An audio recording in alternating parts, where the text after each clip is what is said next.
A church full of grace. The News Church. 할렐루야. 반가운 얼굴들 다 오셨네요. 세 분만 빼고. 세 분도 오시는 줄로 믿어요. 우린 다 모여도 19명 안 되죠? 행복합니다. 그래서 오늘 본문의 말씀을 가지고 나눌 은혜의 제목이 Why did you do that이에요. 왜 그러셨어요? 왜요? 왜? 대체 이걸 좀 강하게 말해볼까요? Why did you do that? 하면 뭐라 그럴까요? 왜 그랬어? 이렇게 되는 건가요? 근데 그런 의미가 아니고 하나님 앞에 겸손히 여쭤보는 거예요.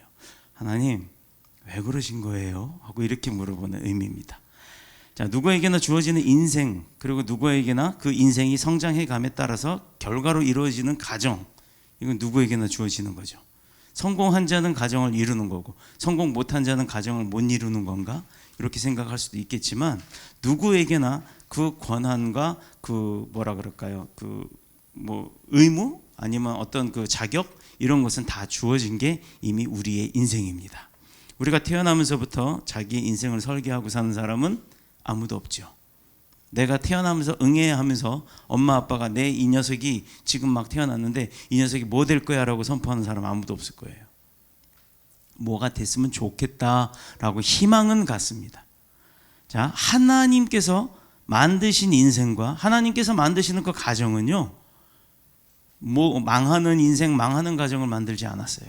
누구에게나 성공하는 인생과 아름다운 가정, 하나님이 보시기에 좋았더라도 보통 좋은 게 아니라 심히 좋았더라 했던 그 가정이 이루어지기를 원하는 게 하나님의 뜻입니다.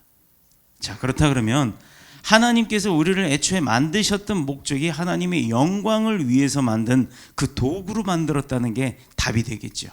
자, 근데 현대 사회를 보면요, 가정은 하나님이 주신 그 본연의 사명, 의무, 이것을 잃어버렸다라는 거예요.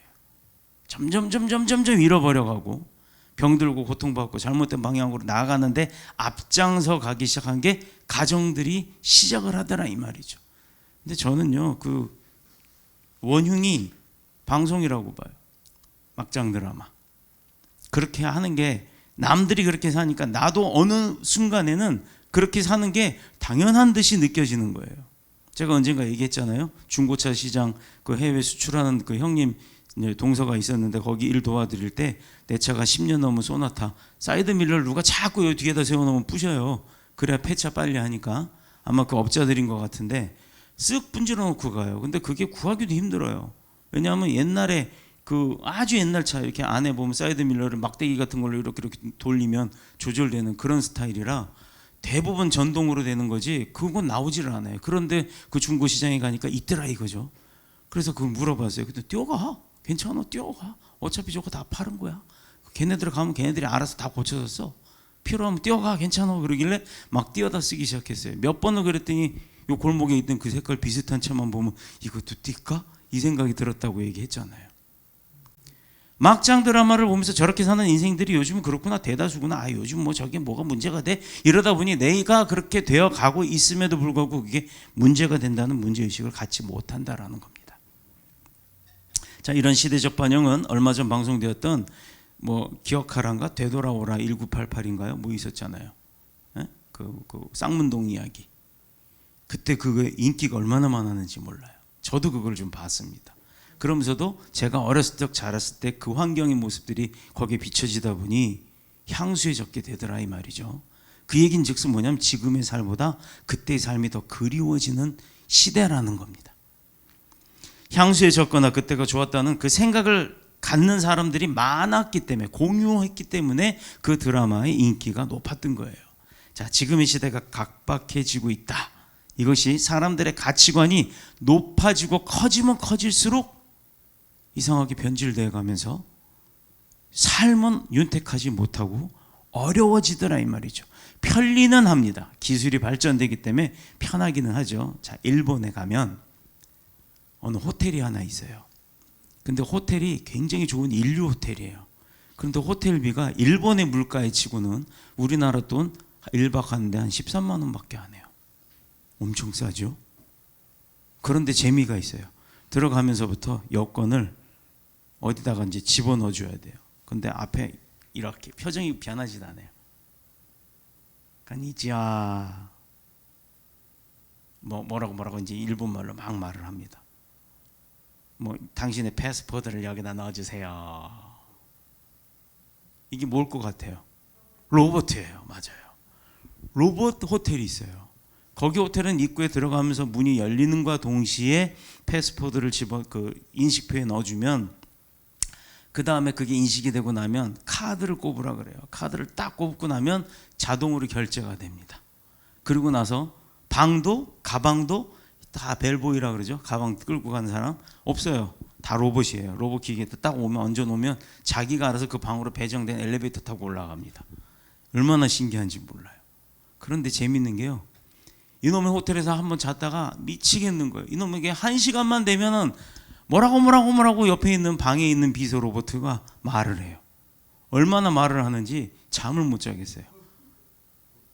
이게 목소리나 작아요. 목소리도 크게 방송을 합니다. 그래서 그거 아니야 나 잘 거야 그러면 스미마셍 그리고 또 조용해져요. 그러고 나서 자다가 이제 제가 코를 골았나 봐요. 그랬더니 또 뭐라고 해요. 코 고는 것도 세상에 무슨 명령인 줄 알고 인식을 합니다. 그게 발전이 돼서 지금은 AI가 됐지만 이게 벌써 15년 전 얘기예요. 기술이 발전됨으로 인해 물가는 싸졌죠. 거기 인건비가 안 드니까. 그런데 지금은 그 호텔이 잘 되느냐? 그 로봇의 20%를 해고했답니다. 사람이 대체를 한대요. 왜냐? 에러가 많이 나서. 저 같아도 잠은 못 자잖아요. 1시간마다 뭐라 그러니까. 이런 부분들이 에러가 나니까 기술은 좋아졌지만 사람은 편리해지긴 했지만 삶은 윤택하지가 못했다는 그 이야기를 딱 생각날 때 그 장면이 저는 기억이 났어요. 자, 기계 문명, 물질 만능주의에 빠진 사람들이 왜 가정이 필요하냐? 요즘은요, 그 뭐라 그러죠, 윤빈아? 그 결혼 안 하는 가족들? 네? 하여튼 뭐라 그러죠? 그리고 결혼을 했는데도요, 아기를 안 낳아요.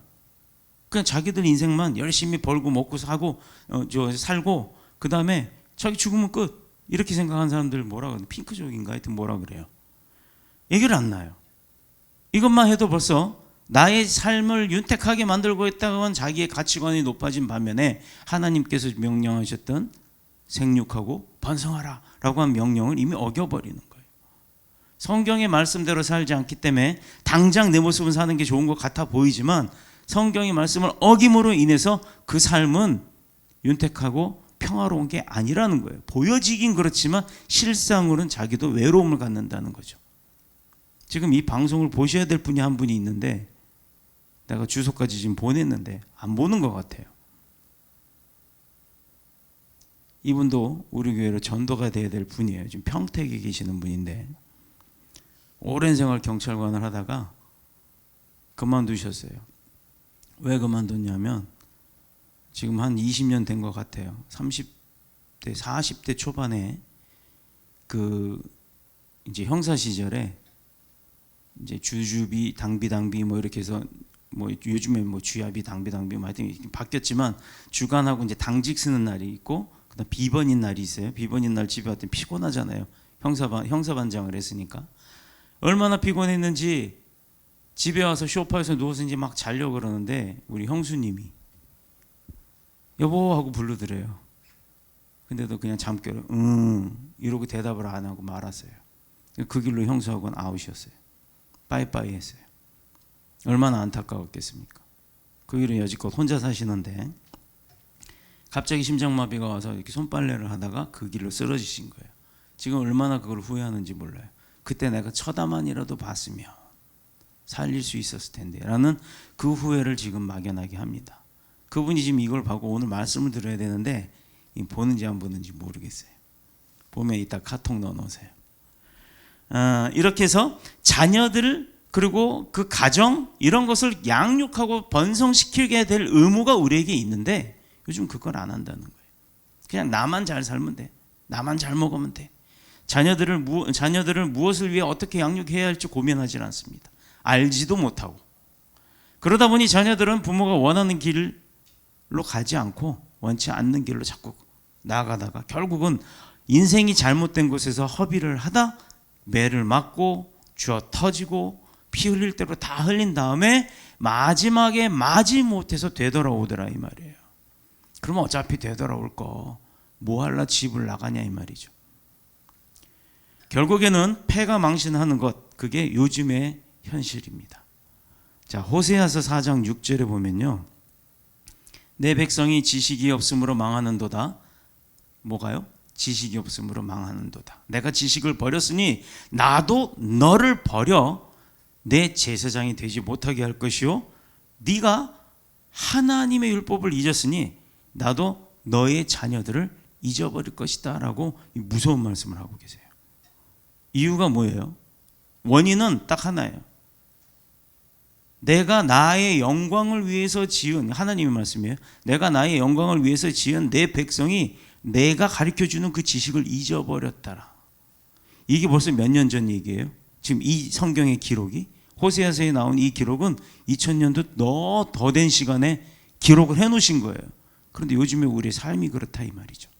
내 백성이 지식이 없어 망한다고 했는데 그럼 그 지식이 뭘까요? 뭘까요? 어떤 지식을 의미하시는 걸까요? 하나님을 아는 지식. 예, 맞습니다. 하나님께서 우리의 인생 속에 어떤 사명을 주었고 그 사명이 무엇인지, 어떻게 그걸 이루어야 하는지를 성경을 통해서 가르쳐 주고 계시는데 잊어버리고 있다는 거예요. 많은 사람들이 이거에는 관심이 전혀 없고 오직 내가 이 시간, 지금 이 시간만, 그런 노래 있잖아요. 그 노래가 좋은 게 아니에요 사실. 지금 이 시간 내가 해야 할 일이 뭔지 모르고 그냥 보여지는 그것만 이야기를 하는 건 잘못됐다라는 겁니다. 보여지는 게 잘된 거면 잘 되는 거고, 보여지는 게 나쁜 거면 나쁜 건가요? 보여지는 게 나쁘든 잘 되든 간에 중요한 건 그것을 이겨낼 수 있는, 다스릴 수 있는 지혜가 우리에게 있어야 될 줄로 믿습니다. 자, 문제는 오직 내가 지금 잘 먹고 잘 살고 누리고 있는 그것만 가지고 사람들은요, 그게 인생의 행복이라고 느낀다는 거죠. 착각하고 있는 거예요. 그게 문제가 됩니다. 사람 사는 곳에는 법도가 있고 또 질서가 있고, 만물에는 그 어떤 것에도 다 우리가 알 수 없지만 다 어떤 단계적인 질서들이 다 정해져 있습니다. 심지어 자연 속에서도 이치가 있죠. 봄 지나면 겨울이 오나요? 여름이 오고, 여름인 듯 하면 가을이 오고, 가을인 듯 하면 어느 순간에 눈이 펑펑 내리는 겨울이 옵니다. 자, 우리가 살면서 많은 의문을 가지는데, 지금 저 인형이 뭐에 이렇게 팔을 기대고 있어요? 캐션 마크잖아요. 물음표. 그러면서도 물음표에 팔을 딱 얹고도 반대쪽 팔은 뭐 하고 있어요? 이거 우리가 언제 이러죠? 야, 너 이거 3 더하기 3은 뭐야? 이럴 때, 잘 모를 때 물음표에 얹어놓고도 모르는 거예요. 이게 인생이란 얘기입니다. 어떠한 경우는 영원한 수수께끼처럼 인간의 생각으로 뭐 풀거나 또는 이해하기 어려운 일들도 많아요. 제가 이제 수학을 하면서 제일 어려웠던 게 뭐였냐면, 이제 컴퓨터 공학을 했잖아요. 그러니까 기계를 만드는 게 아니라 프로그램 짜는 걸 배웠어요. 여러분들이 쓰시는 은행에 가서 이렇게 띡띡띡 누르는 거 있잖아요. 화면에 ATM기. 그걸 i3 파일로 만든 거예요. 그 최초의 녹색 바탕에 글자만 나오는 거를 개발을 한 팀의 팀원이었습니다. 또 여러분들이 쓰고 있는 아래 한글, 그게 한글 95까지 제가 작업을 했어요. 그 원초적인 거는 보석글이라는 거 팀원이었고요. 대한민국의 최초의 한글 키보드 만든 사람이 접니다. 여러분들 예전에는요 영어로 돼 있었어요. 한글 없었어요. 아스키 값을 집어넣어서 한글 변환을 하게끔 만들었던 중학생이 저예요. 놀래지도 않아. 그래서 그런 것 기술을 가지고 돈을 벌어먹고 살았으면 어마어마하게 갑부가 됐겠죠. 그렇죠? 그런데 왜 지금 제가 그거 다 집어 던지고 목회하고 있을까요? 이유는 하나. 언젠가 어느 분이 저한테 그 얘기를 했어요. 너 그렇게 버는 거 가지고 너 먹고 살면 되지 뭐하러 목회하려고 그래? 라고 물어보더라고요. 저도 하기 싫었어요. 근데 하라고 하시니까 하는 거예요. 어쩔 수 없는 상황이었기 때문에. 자, 보세요. 인간의 생각으로 풀거나 이해하기 어려운 일들이 많다고 하는데 그 중에 의문 중에 하나가 바로 오늘 본문에 나오는 내용이에요. 뭐냐면 히스기야의 왕은 어마어마하게 하나님으로부터 칭찬을 받은 왕이에요. 그 왕의 아들이 므낫세입니다. 므낫세. 이 므낫세가 오늘 본문에 보니까 몇 살의 왕이 됐다고요? 12살. 와, 이거 12살짜리가 뭐를 알겠어. 엄마 손이나 잡고 다니려고 하지. 그런데 그 12살이 유대의 14번째 임금으로 뭐라 그래요? 이렇게 임명이 됐다 그래요? 일단 뭐 임명이 됐어요. 자, 그런데 본문에서 증거하고 있는 이 므낫세는 어떤 사람이에요? 12살의 말 여러분 12살짜리가 와서 야 이거 해 그러면 여러분 하시겠어요? 이놈 무시시기 콤봉주기 어른한테 이거 해 저거 해가 뭐야 이놈아 이렇게 나오죠. 그런데 왕이니까 그렇게 할 수가 없어요. 네, 죽고 싶어도 한 대 때리고 싶어도 네 해야 될 거예요. 순종을 합니다. 자, 그런데 여기에 중요한 포인트가 있어요. 여호와께서 보시기에 어떤 사람이었어요? 악한 사람. 12살짜리가 악하면 얼마나 악하겠어요? 그런데 그 악한 짓거리를 얼마나 많이 했는지를 오늘 성경 본문을 보면 알 수가 있습니다. 하나님을 12살짜리 애를 보고 하나님이 노여워할 정도였다면 짐작이 가실 거예요. 자, 그는 다윗 이외로 가장 훌륭한 왕으로 인정받았던 히스기야 왕의 아주 귀한 아들로 태어났어요. 그런데 유대 나라의 가장 악한 왕이라는 오명을 남긴 사람이 므낫세입니다. 그 12살짜리. 그가 구체적으로 악한 일을 어떤 걸 했는지 오늘 본문을 보면 이제 세세히 나와 있는데, 아버지 히스기야가 헐어버렸던 신당이 아니고요, 산당이에요. 산 위에 있는 귀신들을 모시는 그 잡귀신들을 모는 이방신들을 모시던 그런 산당. 우리 뭐 저 산에 올라가 보면 있잖아요. 막 우물가 뭐 또 뭐 약수터 이런 데가 뭐 촛불 켜놓고 막 해놓은 거, 그런 걸 다 부셔버린 사람이 히스기야 왕입니다. 그런데 이놈의 아들은요 그걸 부활시켜요. 아버지가 다 없애버렸던 걸 도로 자기가 다 만들어 놓습니다. 가나안 사람들이 숭배하던 바알신 또는 아세라신, 이거 이방신이거든요. 그런 아세라 여신 이런 것들을 숭배하고, 그것도 모자라 하나님이 계시는 그 성전에다가 일월성신이라고, 일월성신하면 어디서 딱 기억나는 거 없어요? 네, 동방교 이단이죠. 또 일월성신하면, 야, 우리는 참 우리 백성들은 좋은 백성들이에요. 우리 교인들은 무당집 안 가시나 봐요. 네, 일월성신은 무당이 섬기는 신이에요. 뭐냐면 해와 달. 자, 애굽이라고 하는 이집트에서 라라고 하는 신이 있죠. 피라미드 위에 이렇게 스피루스라고 해서 이렇게 사람 눈처럼 생긴 거, 그거 말고 피라미드 위에 이렇게 무슨 태양 불빛처럼 이렇게 사자머리처럼 해갖고 이렇게 태양 빛 나는 것처럼 이렇게 해놓은 게 있어요. 그걸 라라고 해요. 라, 태양. 히브리가 아니라 이집트어로 라, 그 태양신을 섬기는 것을 라라고 합니다. 그 신이에요. 그러니까 달과 해에는 사람의 인생을 다스릴 수 있는 어떤 힘이 있다라고 믿는 거예요. 이 문제 있죠. 동방신교가 그게 지금 중국에서 나오죠. 기독교라 그러면서 절대로 중국에 있는 기독교, 동방신교는 하나님을 섬기는 거 아니에요. 걔네들이 기독교라고 말을 붙여놔서 그런 거지. 절대로 우리가 그런 거 잘 알고 있어야 됩니다. 요즘에 길거리나 교회 간판에 보면 지금 요만한 저 종이 스티커에다 파란색으로 교회가 썩을 놈이 느리고 뭐 사기꾼이고 어쩌고 하나님을 배교했고 어쩌고 이상한 글을 붙이고 다니는 신천지 애들이 있어요. 오토바이 헬멧 딱 쓰고 와가지고 샥 붙이고 싹 도망가요. 내 손에 잡히기만 해봐. 현주건조물 무단 침입에다가 개인 사유물 기물파손죄예요. 이건 걸려요, 형사법으로. 지금 교회 목사님들이 아주 골머리를 알아요. 지워지지도 않아요. 우리도 여러분들 성도들 새로 오신 그 입구에 사진 붙여놓잖아요. 그 밑에다 딱 붙여놨었어요.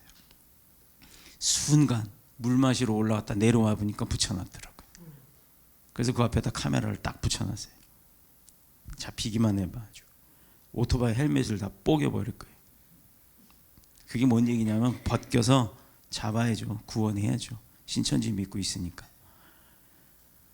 이렇게 자기 아들을 불에 태워서 이방신의 제물로 드릴 정도로, 이거 나쁜 놈이에요. 아주 못된 놈이에요. 귀신 들린 자를 데려다가 점치고, 자, 무당은 귀신 들린 자예요. 마술을 행하고 무죄한 자들의 피를 많이 흘리게끔 악덕을 행한 사람이 바로 므낫세입니다. 이 반복해서 나오는 본문의 구절이 두 가지가 있는데, 하나는 뭐냐면 여호와 보시기에 악을 행했다가 몇 번씩 나와요. 얼마나 악한 일을 했으면 하나님이 보시기에 화가 났고 진노하셨기에. 그리고 또 한 가지는 하나님의 진노를 일으켰다. 하나님이 웬만해서는 화내시는 분이 아니거든요. 근데 이런, 우리 그 있잖아요, 예전에 6조각으로 찢어 죽인다 그러죠. 엄마들이 그런 욕 많이 하지. 이런 일을 뭐 이렇게 하는 욕 있잖아요. 그거 안 좋은 거예요. 사지를 찢어서 죽인다는 얘기잖아요. 일본에서 크리스천들 그렇게 죽였어요. 나가사키 가시면 그 성지순례 가보면 그게 있습니다.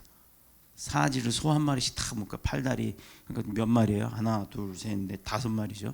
그렇게 해서 밧줄을 묶어 놓고 딱 때려버리면 소들이 사방으로 찢어나. 그럼 살이 찢어지는 거예요. 그렇게 죽이는 거예요. 그걸 자기 자식 말았는데 이거는 못된 거죠. 그런데 이 아들은 그렇게 했다는 얘기예요. 므낫세는 그렇게 하고도 남았다는 얘기입니다. 당연히 속히 심판을 받을 때 가장 무서운 심판을 받아야겠죠. 하나님이 진노하셨으니까. 그죠? 자, 여기까지 우리 생각. 그런데 Why did you do that? 하나님 왜 그러셨어요? 이제 좀 따져보자고요. 도리어 므낫세는 이스라엘 역사 가운데 가장 오랫동안 권세를 잡은 왕이었어요. 아니 그렇게 악독한, 우리도 근데 그런 소리 하잖아요. 독한 놈은 욕을 많이 먹어서 그런가 오래 산다고. 그렇죠? 무려 55년 동안, 이때 당시에 왕의 나이가 40세를 넘기기가 힘들었어요.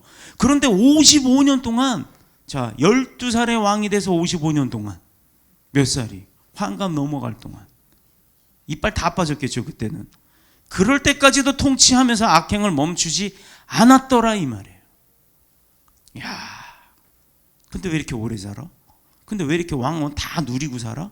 그렇게 백성들이 원성이 자자한데 이거는 탄핵도 안 당하고, 탄핵이 아니지 뭐예요? 쫓겨나지도 않고, 또 저 쿠데타도 안 일어나고, 어떻게 이렇게 악한 놈을 오랫동안 왕권을 유지하게끔 하나님 Why did you do that? 이게 그거예요. 왜 그러셨어요? 왜? 아니 이런 사람을 왜? 자, 과연 이것이 사실이라면 성경에서 말하는 공의로움이 뭘까요? 어떤 게 공의로움이겠어요? 공적인 의로움. 많은 사람들에게 이롭게 하는 것. 그게 공의예요. 악에 대한 하나님의 심판이 무엇이고, 하나님은 악한 자를 왜 어떻게 취급하고 계시는지. Why did you do that? 왜 그러셨어요? 이렇게 의문이 생길 수밖에 없지요. 그러면 이제 이때쯤 되면 이런 사람들 나와요. 이건 조금 이따 얘기할게요. 의문을 가질 수밖에 없는데, 그러면 하나님을 거역하면 재앙이 오고 우상숭배, 재난, 심판 당연히 받아야 되죠. 이게 성경에 그렇게 많이 나와 있으니까. 뭐 하지 마라, 뭐 하지 마라, 뭐 하지 마라, 뭐 하지 마라. 심지어 11주 10계명에 그는 거듭 하나님의 진노를 일으키는 장본인이었는데, 자신이 하고 싶은 일을 다 하고 자신이 하고 싶은 일을 다 하면서도 누릴 거 다 누리는 그런 행복을 누렸어요. 자, 행복이에요. 행복. 사람들이 보는 눈에 있어서 므낫세의 입장에서는 이건 행복이에요. 사람 죽이는 것도 행복, 갔다가 뭐 귀신 불러 데리는 것도 행복, 자기가 하고 싶은 거 다 하니까 행복이에요. 여러분들이 보기에 행복인가요? 자, 뒤집어서 우리가 사는 삶 가운데 저 사람 돈 많으니까 뭐 몇 억짜리 람보르기니 타고 뭐 머리부터 발끝까지 뭐 6억 원 뭐 이런 사람들 있잖아요. 머리부터 발끝까지 6억 원 뭐 이런 거. 그런 사람들이 행복인가요? 그 옆에 자기네 집 식구, 냉장고에는 고기가 몇 년 전에 산 건지 모르게 냉동돼서 시커멓다못해 거무죽죽해서 다 썩어버리고 있는데도 집에서 일하는 일꾼들한테 고기 한 덩어리 명절 때 안 주는 사람들. 그런 사람들이 행복한 건가요? 저는 그런 어떤 가풀을 한번 본 적이 있어요.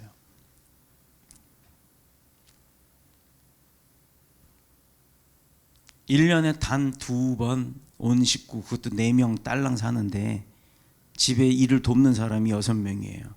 그럼 10명이 살잖아요.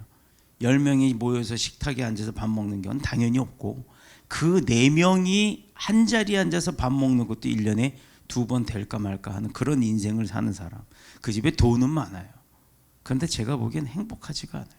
대체 애가 중학생인지 고등학생인지도 모르고, 얘가 지금 학교에서 뭘 배우는지도 모르고, 대학 갔는데 뭐 전공하는지도 모른다면 그게 무슨 부모 자식이에요. 그런 분들이 있더라고요. 므낫세가 제가 한번 이걸 좀 읽어볼게요. 2절에 보면 므낫세가 여호와 보시기에 악을 행하여 여호와께서 이스라엘 자손 앞에서 쫓아내신 이방 사람의 가증한 일을 따라서 이 백성들이 듣지 아니하였고 므낫세의 꾀물 받아서 백성까지도 이제 망가지는 거예요. 그러니까 지도자 잘 만나야 됩니다. 므낫세의 꾀물 받고 악을 행한 것이 여호와께서 이스라엘 자손 앞에서 멸하신 여러 민족들보다도 더 심하더라. 유다 왕 므낫세가 이 가증한 일과 악을 행함이 그 전에 있던 아모리 사람들의 행위보다 더 심했고 또 그들의 우상으로 유다 자체가 범죄하게 하였더라. 자, 이거 하나님이 보실 때요, 므낫세의 죄악은 원래 가나안에 살던 이방인들보다 더욱 심각한 거예요. 아주 이방인이 아니라 유대인이 그렇단 말이에요. 주님이 선택한 백성들이. 자, 그의 아버지 히스기야가 헐어버린 산당을 다시 세우고 이스라엘 왕 아합의 행위에 따라 바알을 위하여 제단을 쌓으며, 하나님을 위한 제단이 아니라 이단, 그러니까 귀신을 위한 제단을 쌓아요.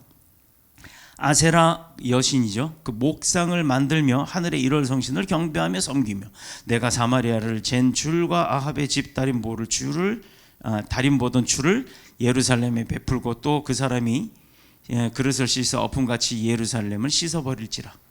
그러니까 예루살렘을 그냥 아예 지워버리고 싶을 정도로 화가 나신 거예요.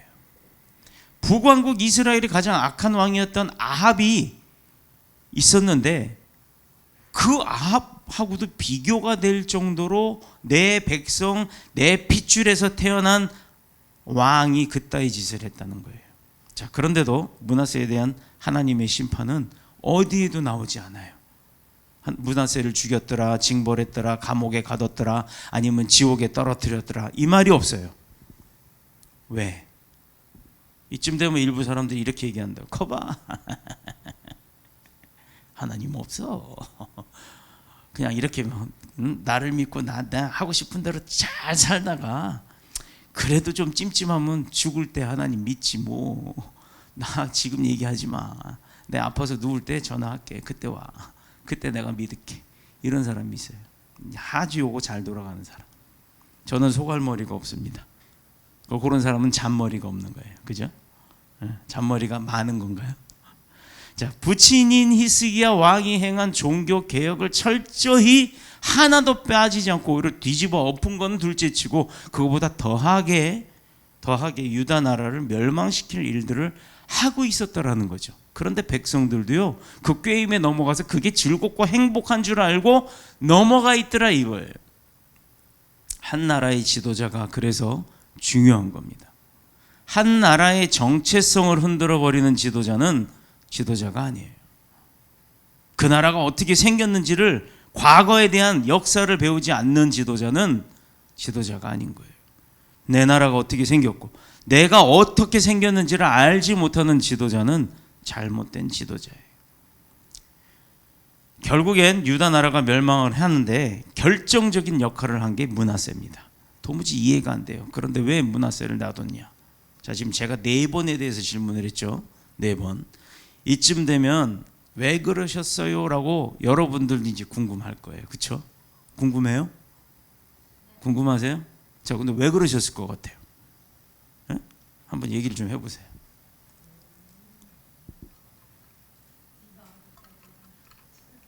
네? 못 들었어요. 그럴 수도 있어요. 맞아요. 그래, 네가 어디까지 하나 한번 보자. 그런데 만약에 하나님이 그러셨다면 그 백성들은 뭔 잘못이에요? 왕 하나의 잘못인데. 보세요.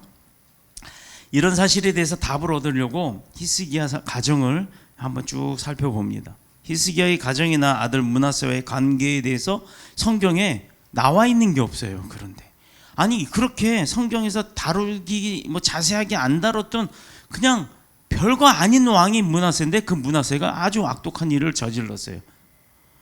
예루살렘 성을 포위한 아수르 대군, 그래서 우리가 그때 그 얘기했죠. 이스라엘 성지순례 가면 그 히스기야 터널을 가야 된다라고 하는 게 그 예루살렘 성 안에 아수르 군대가, 그러니까 시리아죠, 지금 이스라엘 주변에 그 시리아의 군대가 다 몰려와 있어갖고 뺑 둘러서 진을 치고 있는데 물이 없잖아요, 성 안에, 도피한 성 안에. 그래서 그걸 대비해갖고 그 돌로 된 성을 밑에 지하를 뚫어놔요. 그래서 그 샘이 흘러나오게 합니다. 그 샘이 마지막에 모이는 곳이, 성 안에 딱 모여지는 곳이 바로 실로암이에요. 그 장님 눈뜨게 했던 그 실로암 안에 지금도 가면 물이 처음에 들어갈 땐 여기까지 차요. 그래서 막 옷 다 젖어요. 뭐 아무리 바지를 다 걷어 올려도 키가 190 이상 되지 않으면 그 다 젖어요. 근데 그 190 되면 이러고 지나가야 돼요. 그 굴도 크지도 않아요. 그런데 그 굴 안에 들어가 보면 깜깜합니다. 아무것도 안 보입니다. 두렵기도 하죠. 그러면서 우리 인생이 다 보여요. 거기를 통과하는 30분 동안 오로지 의지할 거는 주님밖에 없어요. 인간적으로 보면 오로지 의지할 거는 앞에 가는 사람 어깨에 손 얹고 가는 것밖에 없어요. 그 사람이 숙이면 나도 숙여야 되고, 그 사람이 쓰면 나도 서야 되고, 똑같이 그렇습니다. 이게 우리 사람들의 모습이더라고요. 그 깜깜함 속에서도 두렵지 않으려고 하는 게 뭐냐면 찬양을 불러요. 누군가가 찬양을 선창하면 그 일행들이 전체가 부릅니다. 너도 나도, 우리나라 사람 아니고 외국 사람이면 우리가 어메이징 그레이스 같은 거 부르면 자기들은 영어로 따라 부르더라고요. 그렇게 가요. 근데 뒤에서 사람들이 오면 뒤돌아서 무섭다고 내돌아 나가지도 못해요. 딱 한 사람만 지나갈 관을 세워놨다라고 생각하시면 돼요. 그 관 크기로 쭉 7.8km를 뚫어놨다라는 거예요. 대단한 거죠. 자, 이렇게 아수르의 대군을 물리친 일이나 예루살렘 성을 포위했던 그 대군들을 물리쳤던 일은 하나님의 은혜로 인해서 히스기야 왕 때는 이뤘다는 거예요. 하나님의 은혜로 질병에서 회복되고, 또 그 히스기야 왕이 죽을 병에 걸렸을 때 15년이라고 하는 생명의 연장을 뭘로 얻었어요? 안 목사님? 히스기야 왕이 하나님 앞에 엎드려 갖고 벽에다 머리 대놓고 벽 바라보고서 내내 기도를 했어요. 그랬더니 하나님이 허락을 합니다. 연장을 해줬어요. 근데 그가 뭐라고 약속을 했냐면, 하나님 나 한 번만 살려주세요. 내가 아직 끝내지 못한 하나님의 일이 있습니다. 그거 완성할 때까지만 살려주십시오라고 했더니 당장 죽어야 될 사람을 살려놓으신 게 하나님의 역사예요. 아멘. 그렇게 해서 15년 동안 살면서 히스기야 왕이 많은 업적을 일으켜놨는데 그걸 아들놈이 샥 엎어버립니다. 우리나라도 6.25 전쟁 모르는 사람들이 있죠. 많죠. 이제는 6.25 전쟁은 북침이야 남침이야? 모르겠지. 남침이야 북침이야? 북에서 남으로 침범한 거야? 남에서 북으로 침범한 거야? 응? 북에서 남으로? 맞았어. 잘 배웠네, 역사를. 북침이에요. 근데 이게 지금 남침으로 알고 있는 초등학생들이 많아요. 아니, 북침으로 알고 있는, 죄송합니다. 제가 지금 말을 잘못해 거꾸로 얘기했어요. 북침으로 알고 있는 초등학생들이 많아요. 감사합니다. 큰일 날 뻔했어요. 그거 잘 얘기해 주셨어요. 머리하고 입이 가끔 거꾸로 나올 때가 있는데 이거 잘못만 얘기하면 큰일 나는 거예요. 북침으로 알고 있는 아이들이 있어요. 역사를 잘못 배웠기 때문에. 누가 역사를 잘못 가르쳤어요? 이상한 선생들이. 예, 전땡조예요. 시대가 바뀌었다라는 것. 이것은 뭐냐면 그만큼 과거의 역사에 대해서 제대로 알지 못하면 엉뚱하게 알 수가 있다라는 거예요. 전쟁의 참상을 느껴보지 못한 사람은 전쟁이 영화에서만 나오는 그런 걸로 느끼고 마는 거예요. 그리고 요즘은 그 게임에 보면 막 총 쏘는 게임이 많잖아요. 그러면 애들이 그래요. 요즘 20대 애들 군대 가면서 그런데요. 야, 너 왜 이렇게 사격을 잘하냐면, 저 인터넷으로 많이 해봤어요. 인터넷으로 해본 것과 실제 사격은 다릅니다. 시대가 바뀌었다는 생각만으로 전쟁을 두려워하거나 대비하지 않는 것이 현실이에요. 그런데 므낫세도 하나님의 역사심을 자기는 체험해보질 못했어요. 그리고 하나님이 계신지조차 알려고도 안 했어요. 그렇기 때문에 자기는 자기 삶에는 하나님은 없는 거예요. 그래서 모르는 것을 가르쳐주는 가정교육이 필요합니다. 보지도 못하고 경험하지도 못했지만 하나님이 행하신 놀라운 일들, 이거 증명하는 것이 바로 신앙교육이에요. 그러니까 이때쯤 되면 나도 성경 공부해야겠다, 제자 훈련 해야겠다라고 마음 먹는 성도들이 있어야 돼요. 그래야 정상이에요. 사람들은요, 이성으로는 이해가 안 되더라도 비합리적인 현상에 대해서는 조금 어떻게 보면 좀 관심도 갖고 의문을 갖기 마련입니다.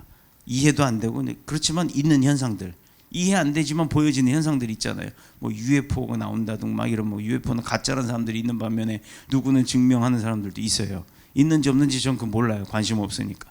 특히 부모와 자식 간의 문제를 가지고 말하기를, 야, 저 이렇게 믿음이 좋은 저 히스기야 왕 아들이 왜 저 모양 저 따위야?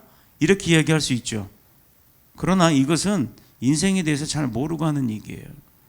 히스기야 왕은 믿음이 좋아요. 아들 므낫세는 개차반이에요. 그런데 므낫세는 므낫세고 므낫세가 히스기야 왕이 아니잖아요.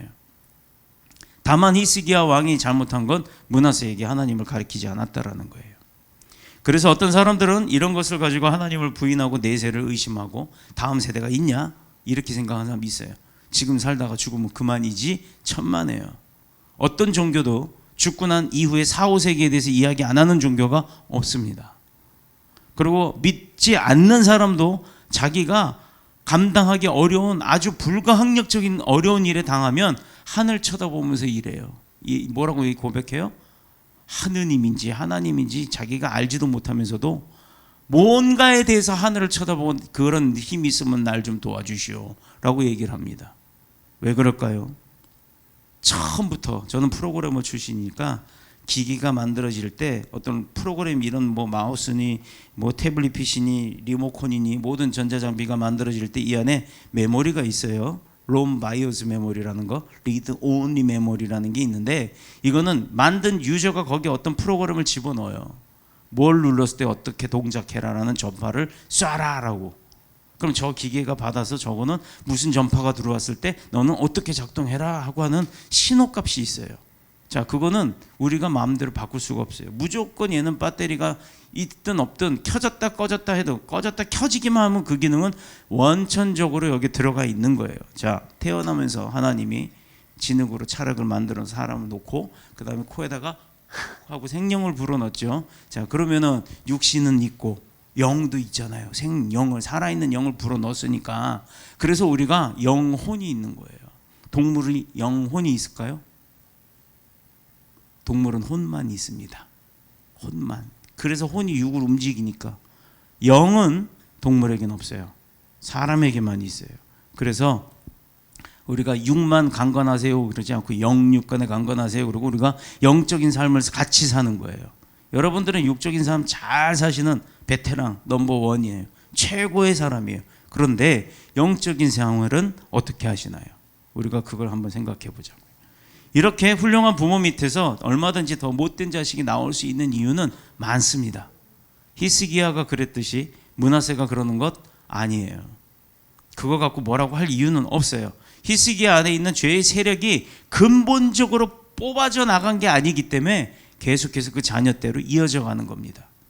원죄라고 하는 게 우리는 예수 그리스도를 통해서 회복이 되었죠.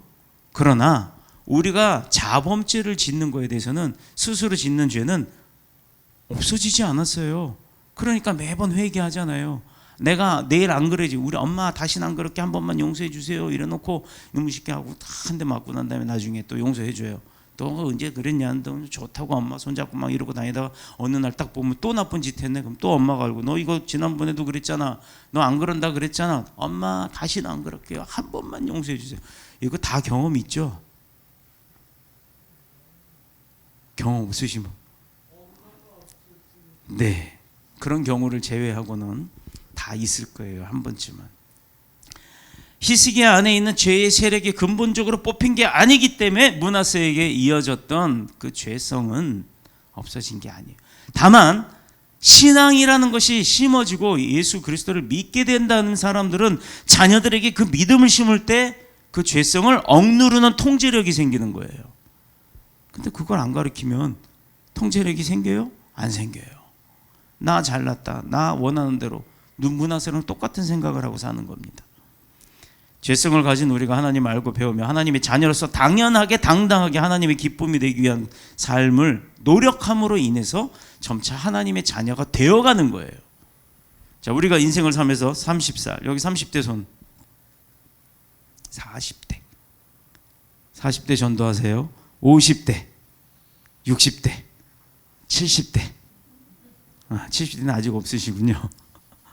10대, 20대하고 40대가 필요합니다. 이렇게 우리가 자기의 그 나이를 들어가면서 삶을 산다 그러죠. 그렇게 살아가면서 자신이 어떤 인생을 살아왔는지에 대해서 깨달을 수는 있죠. 내가 어떤 인생을 살았다는 건 알 수가 있잖아요. 그런데 내 인생이 어떤 것인지, 앞으로 내 인생이 어떻게 될 것인지에 대해서 아는 분이 있어요? 없어요. 그런데 믿는 자든 아니든 자신의 인생에 대해서 알 수 없고 알아가다가 그 인생을 마감하는 겁니다. 맞죠? 네. 그러면 공감이 되시면 끄떡끄떡. 자, 믿는 자는 하나님의 자녀의 의무를 성실히 이행하고 그렇게 하나님의 자녀답게 그 자녀다운 삶을 완성해 가야 하는 겁니다. 맞죠? 네. 해서 목사인 우리도요, 안 목사님도 저도 마찬가지예요. 완벽한 목사가 될 수가 없는 거예요. 목사인 저희도요, 새벽 예배 피곤해서 막 늦어갖고 벌떡 일어나서 세수도 못하고 쫓아나올 때 있어요. 또 조금 몸이 아프면 새벽 예배 그냥 건너뛸까 이런 생각하는 거 있어요. 정식이도 바쁘면 요거 해놓고 정식이도 해야지 하는 마음 있습니다. 없지 않아요? 똑같아요. 완벽한 목사로 되어가는 거지 완벽한 목사는 아니거든요. 늘 하나님의 인도하심, 하나님의 임재하심에 대해서 끊임없이 간구하며 살아가는 게 목회자입니다. 그래서 여러분의 기도가 필요하다고 하잖아요. 이 세상에는 완벽한 목사가 없듯이 완벽한 주님의 제자도 백성도 없는 게 당연한 거예요. 아니 나는 새벽 예배 나오는데 너는 왜 새벽 예배 안 나와? 나는 수요 예배 다 참석하는데 야, 그 온라인도 안 들어오냐? 우리 그런 생각 가질 때 있잖아요. 근데 그러지 마시라는 거예요.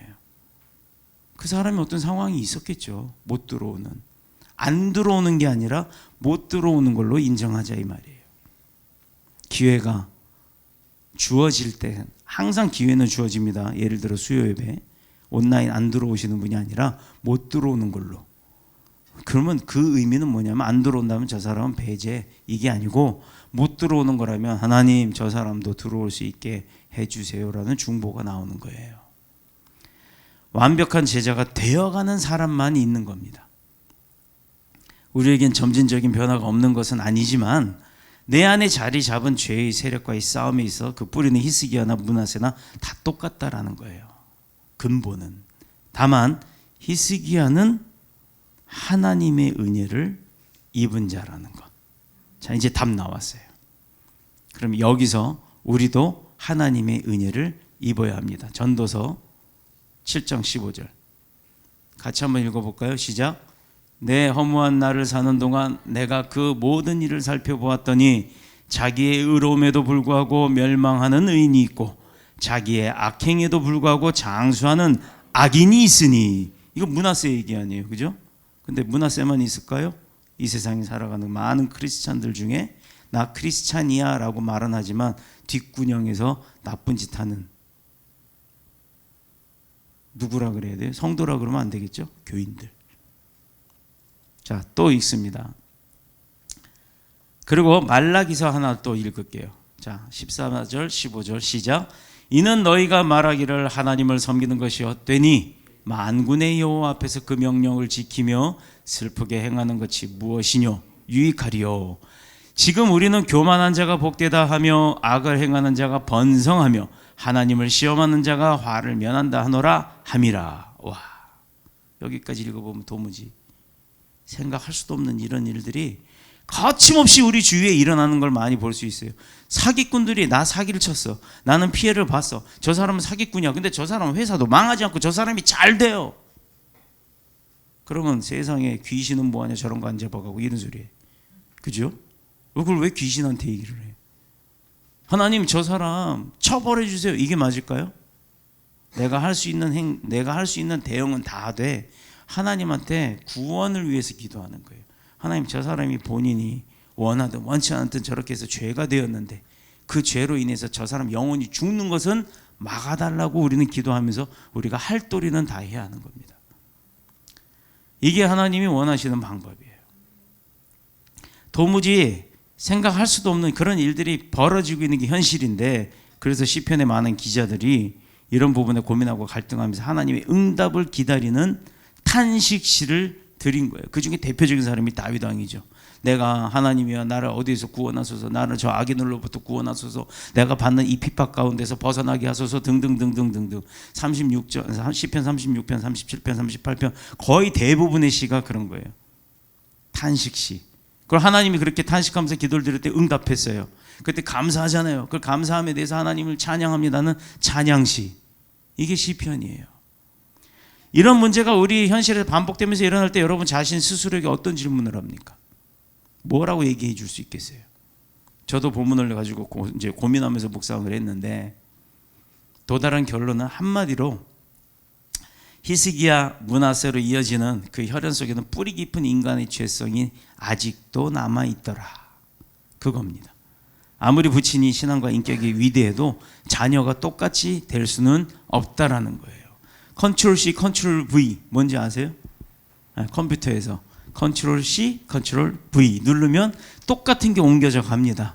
사람은 컨트롤 C, 컨트롤 V가 아니에요. 컨트롤 C, 컨트롤 플러스예요. 그렇기 때문에 비슷하지만 다른 존재입니다. 그래서 교회 안에서도 누가 어떻다 말할 필요 없어요. 중요한 건 내가 어떻다 되지 않아야 하는 겁니다. 다 다르잖아요. 누구는 100m 여기 땅 하면 여기 스타트 하면 그 누구는 11초, 13초, 19초, 20초 막 이렇게 뛰죠. 그 사람들이 다리가 없어요, 팔이 없어요. 운동장 똑같은 데고요. 똑같은 데서 같이 뛰는데 왜 속도가 다를까요? 능력이 다르기 때문이에요. 하나님의 백성이 되어가는 참된 제자의 방법도 믿음의 능력이 다른 거예요. 믿음의 깊이도 달라요. 누구는 신발이 255, 누구는 245, 누구는 300, 310도 있나요? 왜 발이 다 틀려요? 하나님이 만들었는데 우리 아버지 발 255면 나도 255 해야 되는데 왜 나는 260이야? 다 다르기 때문이에요. 쌍둥이도요. 우리 학원에 쌍둥이들이 많았었는데 한 번은 쌍둥이가 4팀이 있었어요. 애들이 헷갈려요. 누가 누군지 둘이 봐도 지켜봐도 심지어 엄마가 봐도 모르는 애들이 있었어요. 근데 저는 알았죠. 여기 점이 하나 있고 없고 다 똑같아요. 근데 점이 하나 있고 없고 그 나중에 요 녀석이 없는 녀석이 여기다 점 찍고 와갖고 그 점이 있는 애 흉내를 내요. 나 아까 왔다 갔잖아요. 이러고. 아무리 뛰어난 훌륭한 가문이라도 죄가 주는 유혹을 뿌리칠 수 없는 게 우리 인간이기 때문입니다. 더구나 스스로의 의로움과 공로로 죄를 이길 인생도 없어요. 그래서 이제 정리를 할게요. 히스기야나 므낫세의 가정을 통해서 우리가 볼 수 있는 것은 우리는 모르지만 하나님께서 알지 못하는 우리가 알 수 없는 하나님의 뜻이 그 가정 가운데 있었기 때문에 므낫세를 55년 동안 왕좌에 두셨다라는 겁니다.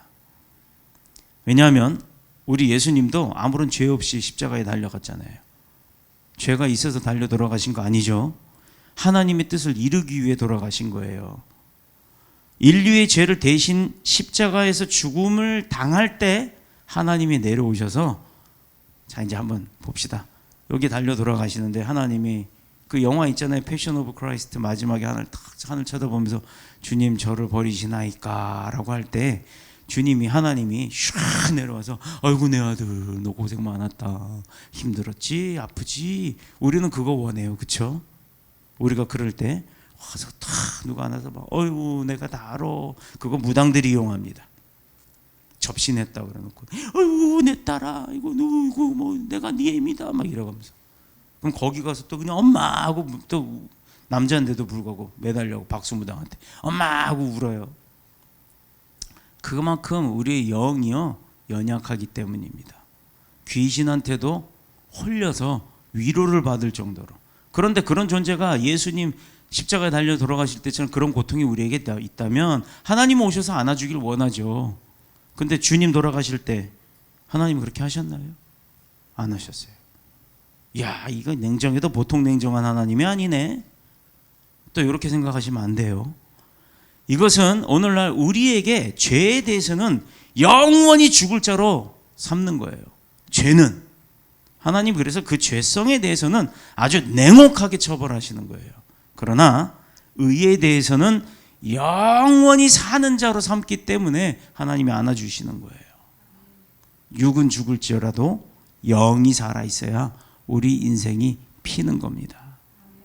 그래서 하나님이 사흘 만에 예수 그리스도로 하여금 죽음을 이기고 부활하게 하심으로 영원토록 생명의 주인이 되게 하신 거예요. 그래서 우리가 죽음 이후에 부활을 믿고 우리도 그런 예수님처럼 영원토록 영생을 얻고 사는 거예요. 그것 때문에 우리가 열심히 이렇게 1시간 동안 2시간 동안 예배 들어가면서 주일날 주님을 만나는 겁니다. 이것 때문에 우리가 안 보여도 안 느껴져도, 그렇죠? 주님 안 보이죠? 안 느껴지죠? 아멘들을 안 하시는 거 보니까 다 보이시고 다 느껴지나 보네. 다시 한번 여쭤볼게요. 이것 때문에 우리가 주님이 안 보여도 안 느껴져도 믿는 거예요. 아멘. 남들이 말할 때, 우린 자동차 광고에 그거 있었어요. 남들이 말하는 남들이 말할 때 아니라 할 때 우리는 기다라고 맞다라고 하는 1%의 자존심, 쌍용의 띵띵턴인가 있었어요.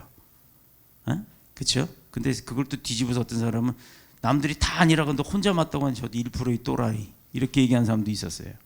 자, 그런데 그 1%가 아닌 내 인생과 내 삶의 모든 것을 그 믿음 안에서 지켜나가는 가장 중요한 것을 위해서 열심히 믿음 생활을 하시는 저와 여러분이 다 되시길 축복합니다. 그래서 항상 내가 어떤 문제에 당면하고 막혀 있을 때 Why did you do that? 하나님 왜 그러셨어요? 이 의미는 항의가 아니라 그냥 단순하게 하나님 내가 이렇게 했는데 나 처벌 안 받았네요. 하나님 내가 실수했는데 잘못했는데 나를 용서해 주셨는데요. 왜 그러셨어요? 이것도 아니죠. 그럼 어떻게 물어봐야 될까요? 하나님 감사합니다라고 하는 거예요. 당연히 나에게는 의문이 들어야 될 그 상황이 해결이 됐을 때 하나님 감사합니다예요. 내가 어렵다고 얘기해서 하나님 앞에 도움을 구했는데 하나님이 그거 응답해 주셔서 해결됐을 때 하나님 감사합니다가 입에서 바로바로 나와야 돼요. 다 해놓고 나서 즐길 거 다 즐겨놓고 집에 가서 샤워 딱 하고 누워서 딱 자려고 딱 눈 감았는데 가만히 있어봐, 이게 이루어졌네. 아이고 감사하네. 하나님 땡큐 이러고 자는 게 아니고 일어나는 즉시를 내가 깨달았을 때 바로 하나님 감사합니다라고 해야 계속 그 감사거리가 일어나는 거예요. 그래서 감사를 입에 달고 삽시다라고 하는 말이 이해가 되시죠? 네, 자, 이제 이렇게까지 이야기를 하겠습니다. 마지막 예레미야 선지자가 예레미야서 29장 11절 13절에 너희를 향한 나의 생각을 내가 아나니 평안이요 재앙이 아니라 너희에게 미래와 희망을 주는 것이라 고 하면서 계속해서 너희가 내게 부르짖으며 내게 와서 기도하면 내가 너희들의 기도를 들을 것이요 너희가 온 마음으로 나를 구하면 나를 찾을 것이요 나를 만나리라. 아멘. 이따 오후에 예배가 있어요. 우리가 오후 예배 때 마지막 부분에 있어서 항상 기도를 합니다. 뭐라고 하라고요? 너희가 내게 부르짖으며 내게 와서 기도하면 내가 너희의 기도를 들으신다? 안 들으신다? 들으신다. 너희가 온 마음으로 나를 구하면 나를 찾을 것이요 나를 만나리라. 우리가 예배 나오는 목적이 뭐라고요? 주님 만나는 것. 그냥 왔다 가면 소용없어요. 주님 만나야 돼요. 이렇게 해서 모든 축복이 하나님이 그렇게 만나려고 하시는 이유는 축복과 은혜를 베푸시려고 하는 겁니다. 그렇다면 오늘 우리와 우리 가정을 향한 하나님의 원하시는 뜻은 뭐냐면 은혜 주시겠다는 거예요.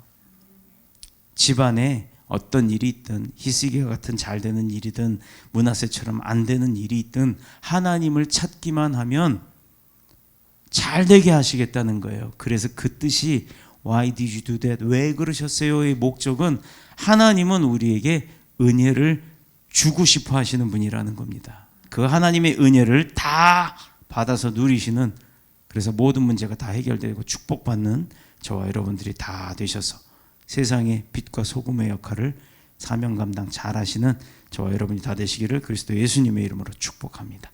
축원합니다. 기도하겠습니다.